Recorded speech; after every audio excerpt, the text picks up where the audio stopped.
Este video es presentado por Platzi, la plataforma de educación online que te enseña todas las habilidades para triunfar en la nueva economía digital. Nunca pares de aprender. ¿Qué te viene a la mente si digo la palabra Dios? ¿Una entidad abstracta e incomprensible? ¿O un ser específico? ¿Qué apariencia tiene? ¿Tiene forma humana o animal? ¿Es hombre o mujer? ¿Cuáles son sus características y su poder? ¿Es el único Dios o es uno de muchos? Ahora pregúntate, ¿por qué tengo este concepto de Dios? ¿De dónde viene? La idea que tenemos de la divinidad está formada por nuestra cultura. Y si las culturas han ido cambiando con el tiempo, se podría decir que Dios ha ido evolucionando. Prepárate para descubrir la evolución de Dios. Casi todas las sociedades humanas han concebido seres espirituales que de alguna manera influyen en nuestra vida. Pero, ¿por qué? ¿Estas ideas cumplen algún propósito? En su libro Clarity, Daniel San Martín propone una explicación basada en las propuestas de varios autores. Por ejemplo, para el psicólogo Paul Bloom, Dios tiene su origen en la teoría de la mente, la capacidad que tenemos como individuos de atribuirle pensamientos e intenciones a los demás. Si yo camino es porque así lo deseo, por lo tanto, si veo a otra persona moverse, también debe tener una mente como la mía. Y si ya no se mueve, es que esa mente, ese espíritu, abandonó el cuerpo. Bloom llama dualismo a esa creencia de que cuerpo y espíritu son cosas diferentes y que esa alma puede sobrevivir aún sin el cuerpo. Y si eso es válido para las personas, también deben tener mente los animales, las plantas e incluso los ríos, las nubes, el sol y otros objetos. Justin Barrett llama detección de agentes a este fenómeno. Mira esta pequeña animación similar a la usada en un experimento que se realizó en 1944.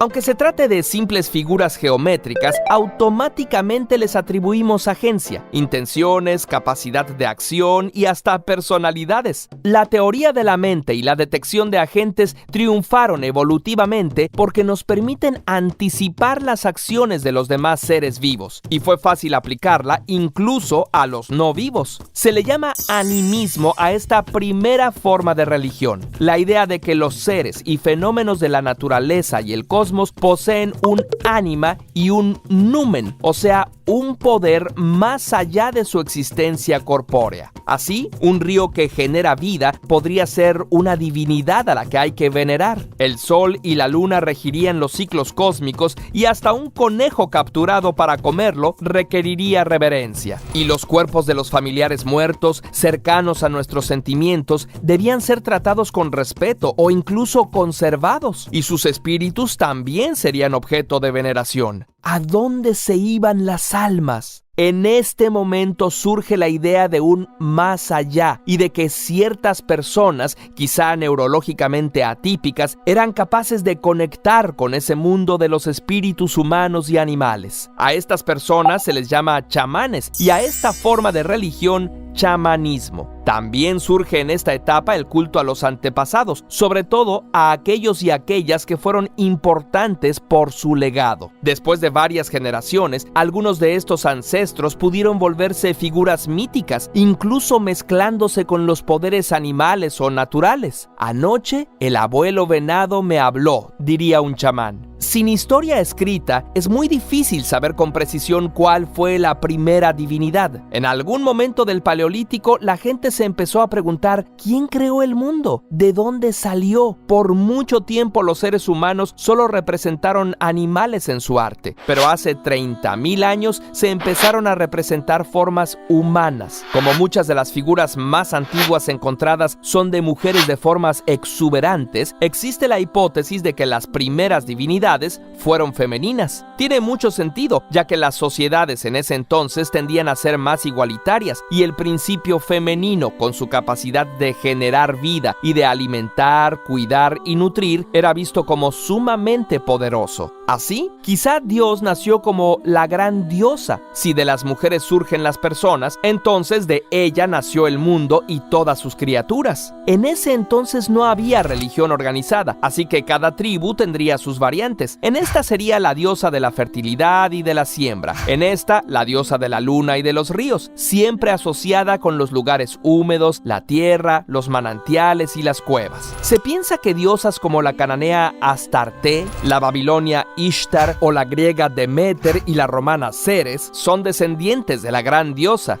Incluso la diosa china Guanyin y la Virgen María conservan atributos de este arquetipo, su papel maternal como protectoras y su asociación con cuevas, como la aparición de la Virgen de Fátima. Pero volvamos a la Edad de Piedra. Se ha probado que el cerebro humano tiene capacidad para convivir en comunidades de hasta 150 personas, pero el culto a ancestros y divinidades comunes permitió la cooperación entre las sociedades humanas. Ya no estaban unidas solo por el parentesco, sino por mitos y rituales compartidos. Se sabe que los sacerdotes o sacerdotisas de diferentes tribus se reunían para compartir sus visiones y ritos. Esto permitió que las comunidades crecieran y se formaran las primeras ciudades con población considerable hace unos 10.000 años. Entre el Neolítico y la Edad de Bronce, la religión empieza a organizarse y a asociarse con el poder. Sacerdotes y reyes son siervos de los dioses, pero gobernantes de los mortales. Estamos en plena etapa del politeísmo. Al organizarse la sociedad de manera jerárquica y patriarcal, las diosas van perdiendo relevancia y los dioses varones se vuelven importantes. Es el caso del Zeus griego y de Odín de la mitología nórdica, ambos denominados Padre de Todos. En el politeísmo se reconocen muchos dioses, cada uno con atributos y áreas de acción diferentes. Los dioses del Olimpo griego, con sus áreas de dominio, sus reyertas y mitos, son de esta etapa, y también los dioses del hinduismo, como Shiva y Vishnu. En Mesoamérica, aztecas, incas y mayas también eran politeístas. Y si te fijas, todas estas sociedades tenían jerarquías bastante rígidas, pero no todo eran grandes dioses. Mucho del animismo aún sobrevivía. Los antiguos latinos, por ejemplo, tenían sus penates, humildes dioses del hogar y de las despensas, propios de cada familia. En una región de Medio Oriente llamada Canaán, sí se adoraba a un gran dios, el dios El,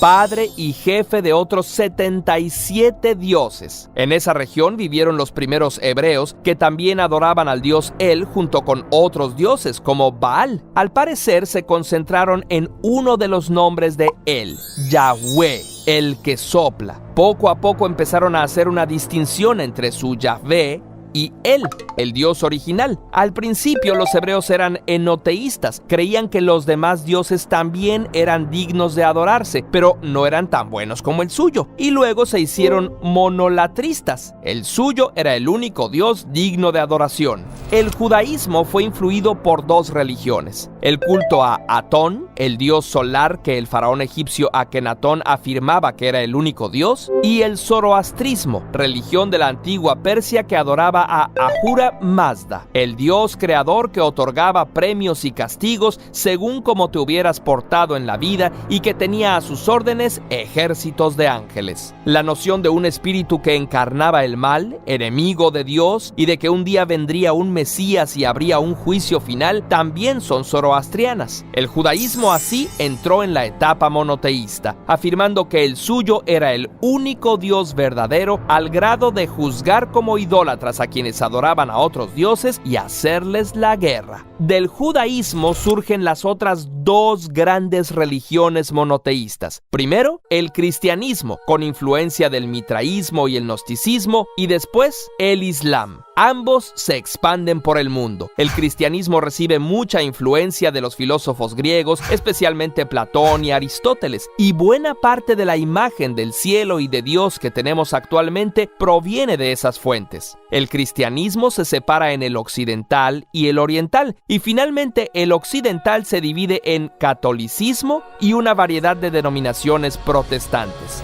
Así, Dios empezó siendo los espíritus de la naturaleza, unos más poderosos que otros, con los que había que convivir, y luego una multiplicidad de personas con caprichos y emociones humanas a los que había que mantener contentos, y de ahí hacer uno solo, con reglas morales que había que seguir. Pero esta evolución de Dios no ha sido lineal, sino que, como la evolución biológica o la de las lenguas, se ha ramificado, produciendo una gran diversidad de ideas, mitos y prácticas religiosas. Aunque 8 de cada 10 personas son budistas, musulmanas, hinduistas o de alguna denominación cristiana, actualmente hay más de 4,000 religiones animistas, chamanistas, politeístas y monoteístas que hoy conviven en el mundo. Cada una con sus fascinantes mitos y rituales y sus dioses tan importantes para sus creyentes como lo es tu idea de Dios para ti.